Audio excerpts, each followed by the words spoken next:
అందరికీ నమస్కారం. రేణుకా చౌదరి గారు సీనియర్ పొలిటీషియన్ అనే చెప్పాలి. అయితే ఇప్పుడు పార్లమెంట్‌కి వెళ్తూ తమ పెట్‌ని తీసుకువెళ్తూ అడ్డుకుంటం జరిగింది. అయితే లోపల చాలా కుక్కలు మొరుగుతున్నాయి. సో, దీంతో మీకొచ్చిన నష్టం ఏంటి? అన్నట్లు కూడా వ్యాఖ్యానించడం జరిగింది. సో, ఇదే అంశం మీద ఒకసారి వివరణ తీసుకునే ప్రయత్నం చేద్దాం. ప్రస్తుతం మనతోటి పొలిటికల్ అనలిస్ట్ శేషరావు గారు ఉన్నారు. వెల్కమ్ చెప్దాం. Hello sir. హలో. సార్ ఇప్పుడు రేణుకా చౌదరి గారు చేసిన ఈ కామెంట్స్ ఎంతవరకు దారి తీయొచ్చంటారు? గత 48 గంటల నుంచి రేణుకా చౌదరి గారి చుట్టూ మొత్తం టోటల్ పార్లమెంటుకు సంబంధించినటువంటి చర్చ నడుస్తుంది. ఎందుకు నడుస్తుంది అని అంటే, రేణుకా చౌదరి గారు పార్లమెంటుకి వెళ్తూ పెట్టని దాన్ని తీసుకెళ్లారు. తీసుకెళ్తే అక్కడ పార్లమెంట్ హౌస్లో ఆ పెట్టని అడ్డగిచ్చారు. అడ్డగిస్తే ఎందుకు మీరు అడ్డగిస్తున్నారు ఈ కుక్కని అని చెప్పేది, లేదు వెళ్ళకూడదు, నిబంధనలు అంగీకరించవు అని అంటే, పార్లమెంట్ లోపల చాలా కుక్కలు ఉన్నాయి, అవి అరుస్తున్నాయి, ఇది అరవదు, ఇది మంచి కుక్క, ఇది పెంపుడు కుక్క అని చెప్పి ఆవిడ వ్యాఖ్యానించారు. సో దాంతో బీజేపీ వాళ్ళు రేణుకా చౌదరి గారు చేసినటువంటి కామెంట్లను నిరసిస్తూ ఉన్నారు.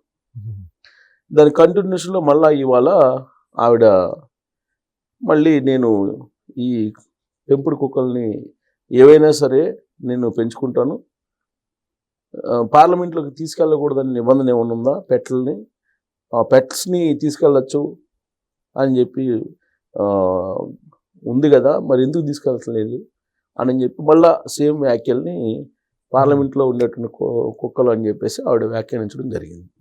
సో దీంతో దుమారం రేగుతూ ఉంది.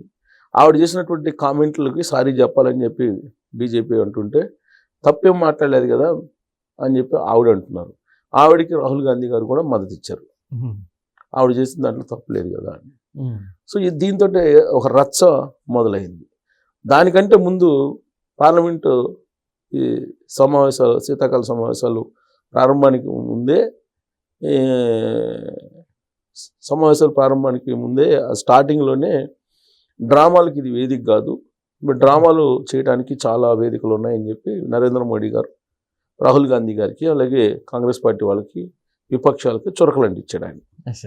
ఇక్కడ కేవలం ప్రజాసేవకు గురించి, ప్రజాసేవకు కోసం అవసరమైనటువంటి చట్టాల గురించి మాత్రమే, అంశాల గురించి మాత్రమే చర్చించండి, అంతే తప్ప మీరు ఇక్కడ డ్రామాలు మొదలు పెడితే కుదరదు అని చెప్పేసి అన్నాడు.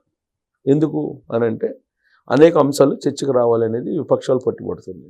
ఏ అంశాలు అని అంటే, ఇప్పుడు సర్ ఉంది అంటే ఓట్ల జాబితాకు సంబంధించి సవరణ జరుగుతుంది. దొంగ ఓట్ల వ్యవహారం, బీహార్లో ఓట్ చోర్ యాత్ర చేశారు రాహుల్ గాంధీ గారు.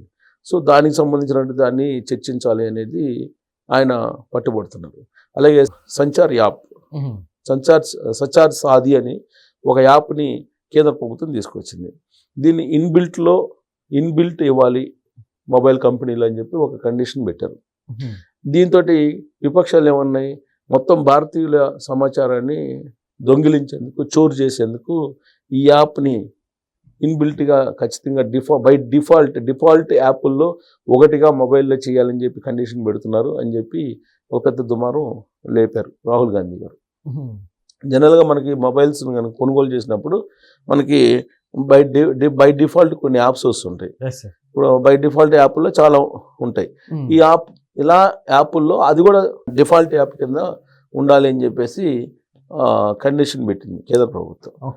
సో దానికి ఈ విధంగా ఎందుకు చేస్తున్నారంటే, కేవలం సమాచారాన్ని చోరీ చేయడానికి పెడుతున్నారని చెప్పేసి రాద్ధాంతం చేసినటువంటి క్రమంలో దానికి బీజేపీ వాళ్ళు ఏం చెప్పారంటే, మీ బై డిఫాల్ట్ వస్తుంది యాప్, ఆ యాప్ని మీరు కావాలంటే డిలీట్ చేసుకోవచ్చు, లాగిన్ అయితే మీ సమాచారం వస్తుంది, అంతే తప్ప మీరేమి మీ సమాచారాన్ని తస్కరించేటువంటి ఆలోచన ప్రభుత్వానికి లేదని చెప్పి బీజేపీ వాళ్ళు చెప్తున్నారు. అయితే ఇక్కడ రాహుల్ గాంధీ ఏం చెప్తున్నాడు, భారతీయుల సమాచారాన్ని మొత్తాన్ని తస్కరించడానికి అని చెప్పి ఆయన చెప్తున్నాడు. సాధారణంగా మనకి ఏ యాప్ అయినా, ఇప్పుడు ఉండేటువంటి యాప్లు, ఇప్పుడు ఫోన్పే కానీ, గూగుల్ పే కానీ, ఇవేవైనా సరే, పేటిఎం కానీ, ఇవన్నీ ప్రైవేట్యే, ప్రభుత్వానికి కాదు. కానీ సంచార్ సారథి అనేది గవర్నమెంట్ యాప్. గవర్నమెంట్ యాప్ని వ్యతిరేకిస్తుంది కాంగ్రెస్ పార్టీ వాళ్ళు, రాహుల్ గాంధీ గారు. ప్రైవేట్ యాప్లు బోర్డులు ఉన్నాయి. ఇప్పుడు ఓలా కానీ, ఊబర్ కానీ, ర్యాపిడో కానీ, ఇవన్నీ కూడా ప్రైవేట్ యాప్లే కదా. ప్రైవేట్ యాప్లో లాగిన్ అయినప్పుడు ఖచ్చితంగా సమాచారం ఆ కంపెనీలకు వెళ్తుంది. ఏ యాప్లో మీరు లాగిన్ అయినా కానీ మన సమాచారం వెళ్తుంది. ఇప్పుడు సచార్ సారథి యాప్ లాగిన్ అయినందువల్ల ప్రభుత్వం చోరీ చేస్తుందని చెప్పి ఎలా చెప్తారు? అసలు ఆ యాప్ ఎందుకు పెడుతున్నారు? ఏ కారణం చేత మీరు బై డిఫాల్ట్ అన్ని మొబైల్స్లో ఉండాలని చెప్పి కేంద్ర ప్రభుత్వం చెబుతుంది అని అంటే సైబర్ సంబంధించిన మోసాలు ఎక్కువైపోయినాయి. ఇప్పుడు డిజిటల్ అరెస్టులు ఎక్కువైపోయినాయి. వీటన్నిటిని అరికట్టడానికి ఈ సచార్ సారథి అనేటువంటి యాప్ను డిజైన్ చేసింది కేంద్ర ప్రభుత్వం.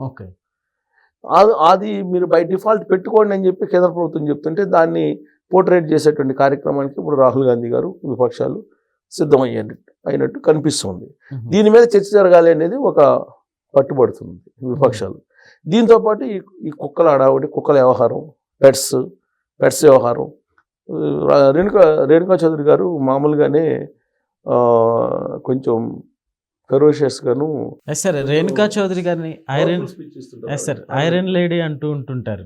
సో ఈ కామెంట్స్ ఇప్పుడు ఇలాంటివి ఎంతవరకు దారి తీయచ్చంటారు? ఇప్పుడు ఆవిడ ఏం చేసిన లాస్ట్ టైం కూడా ఏదో శూర్పణఖ అనే భావంతో ఆవిడ్ని మాట్లాడారనేటువంటి ఉద్దేశంతో పెద్ద గందరగోళం లేసింది అప్పట్లో. ఆవిడేదో నవ్వడం ఏదో జరిగింది. ఆవిడ నవ్వుని అప్పుడు బీజేపీకి సంబంధించినటువంటి వాళ్ళు శూర్పణఖ నవ్వు కింద పోల్చారు. అప్పుడు కూడా ఇలాంటి ఇష్యూ బాగా అయ్యింది. సో ఇప్పుడు మళ్ళా ఈ పెట్టలది, కుక్కలది అయింది. సో రేణుకా చౌదరి గారు సీనియర్ పొలిటీషియన్, మాజీ కేంద్ర మంత్రి. ఆవిడకి అనర్గళంగా మాట్లాడగల సామర్థ్యం ఉంది, సబ్జెక్ట్ నాలెడ్జ్ ఉంది. సో ఆవిడ ఏది మాట్లాడినా చాలా అర్థవంతంగా మాట్లాడతారు. ఏ ఇష్యూని తీసుకున్నా కానీ అది ఖచ్చితంగా హైలైట్ అవుతుంది. ఇప్పుడు బీజేపీ వాళ్ళు కార్నర్ అయ్యారు. ఇప్పుడు బీజేపీ వాళ్ళని కుక్కలు అనలేదు కదా, లోపల చాలా కుక్కలు ఉన్నాయని చెప్పేసి అన్నారు. దాంట్లో ఎవరినన్నారో ఏంటో మొత్తం మీద కుక్కలు ఉన్నాయి, నా కుక్కనే మాత్రం ఎందుకు పంపించరు అని చెప్పేసి ఆవిడ అనడం అనేది నేషనల్ మీడియాలో పెద్ద ఫోకస్ అయిపోయింది ఇప్పుడు. సో ఇప్పుడున్నటువంటి పరిస్థితుల్లో పార్లమెంట్ జరగాలి అని గవర్నమెంట్ సహజంగా చెబుతుంది. పార్లమెంట్ జరపండి, మీరు దాని పద్ధతి ప్రకారం ప్రజలకు ఉపయోగపడేలా జరపండి అని చెప్పేసి విపక్షాలు కాంగ్రెస్ పార్టీ చెప్తుంది.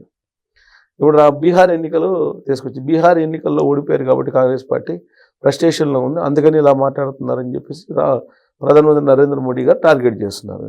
ఇట్లా ఒకళ్ళ మీద ఒకళ్ళు పరస్పర ఆరోపణలు చేసుకోవటం ఇలాంటివి జరుగుతున్నాయి. కానీ అర్థవంతమైనటువంటి చర్చలు ఈవెన్ పార్లమెంట్లో కూడా జరగడం లేదు. గతంలో ఎప్పుడు కూడా పార్లమెంట్లో ఇలా ఉండేది కాదు, అర్థవంతమైనటువంటి చర్చలు జరిగేవి. ఇప్పుడు లేటెస్ట్గా ఏంటి, అసలు నరేంద్ర మోడీ గారు వచ్చిన తర్వాత భారత ఆర్థిక పరిస్థితి ఏంటి అనేది ముందు చర్చించాలంటున్నారు. సో విపక్షాలు ఏదైతే డిమాండ్ చేస్తున్నాయో దాని మీద చర్చించడానికి ప్రభుత్వం అయితే సిద్ధంగా లేదు. ఏదైతే ప్రభుత్వం అనుకుంటుందో బిల్స్ని పాస్ చేసుకోవడం వాటి మీద మాత్రం చర్చించడానికి రెడీగా ఉంది. కానీ ఇది కాంగ్రెస్ పార్టీ లేదంటే విపక్షాలు డిమాండ్ చేస్తున్నట్టు చర్చించడానికి లేదు. అందుకే రేణుకా చౌదరి గారు ఇండైరెక్ట్గా కుక్కలతోటి పోల్చారు. Okay sir, thank you.